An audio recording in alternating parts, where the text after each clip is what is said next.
يا مساء الخير اخواتي، بقى ازيكم عاملين ايه؟ وقبل ما نبدا الحلقه ما تنسوش كده تصلوا على النبي عليه افضل الصلاه والسلام. الوقت طلب مني واحد نسكافيه سهل جدا وبسيط، وتعالوا كده ما نعمله في البيت ونشوف الكافيهات بتعمله ازاي.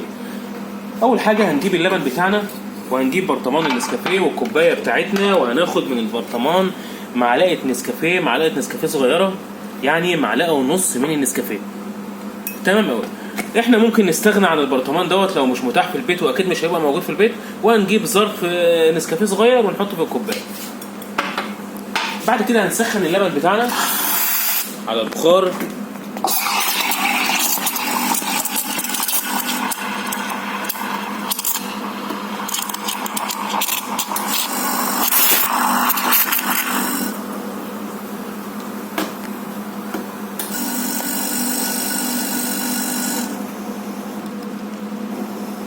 انا بحاول اعمل اللبن فوم علشان استخدم الفوم في النسكافيه علشان الطعم بقى يبقى حكايه. تمام اوي كده.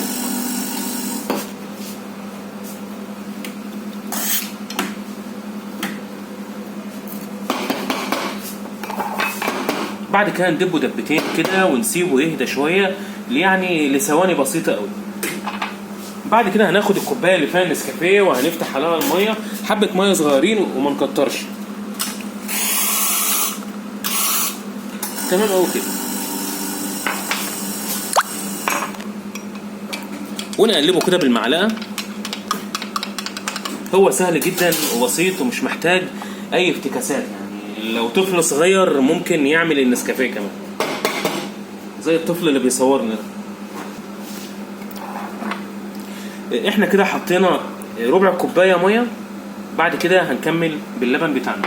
هناخد بقى الفوم اللي احنا عملناه اللي هو الوش، هنستخرجه كده من اللبن وهوريكم الوش شكله عامل ازاي.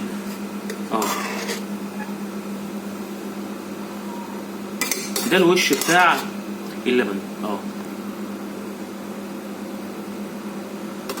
يعني احنا بنحاول كده نفنن شويه في النسكافيه علشان هو مطلوب بوش كبير يعني. فده من احلى المشاريب يعني اللي الناس كلها بتحبها. فاحنا ممكن الفوم، يعني احنا ممكن لو احنا عاوزين نعمل الفوم ممكن نعمله في الخلاط يعني، بس اللبن يكون دافي ما يكونش سخن قوي. اهم حاجه يكون دافي، ونحطه في الخلاط ونسيبه يتضرب، هيطلع لنا فوم كبير قوي. وبعد ما حطينا الفوم هنقوم حاطين بقى اللبن بتاعنا.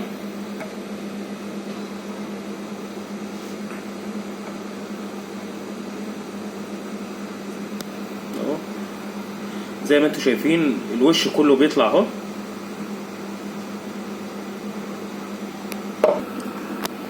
واحد نسكافيه بقى بالوش الجامد ده حكايه قوي، سهل جدا وبسيط ومش مكلف، اقتصادي جدا. وده ممكن نشربه في الكافيهات بره، ممكن يعمل له 30 من 25 ل 30 و35 جنيه كمان. ده في البيت مش هيكلفنا، يعني مش هيعدي اصلا تكلفته ال7 جنيه. يعني هو ظرف نسكافيه صغير، وهنحط شويه ميه وشويه لبن، وده النسكافيه. لو جالنا ضيوف، لو جالنا اي حد، ممكن نقدمه بالشكل ده.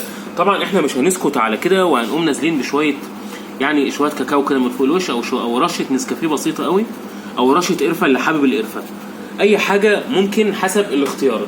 وتمام كده. وكان معانا واحد نسكافيه حكايه قوي. ما تنسوش تعملوا لايك وشير، واللي ما اشتركش في القناه يا ريت يشترك وبسرعه علشان ما يفوتوش لحظه الاستمتاع بكل مشروبات احنا بنقدمها جديده في الكافيهات واسرار الكافيهات. كان معاكم احمد الشناوي. بس خلاص.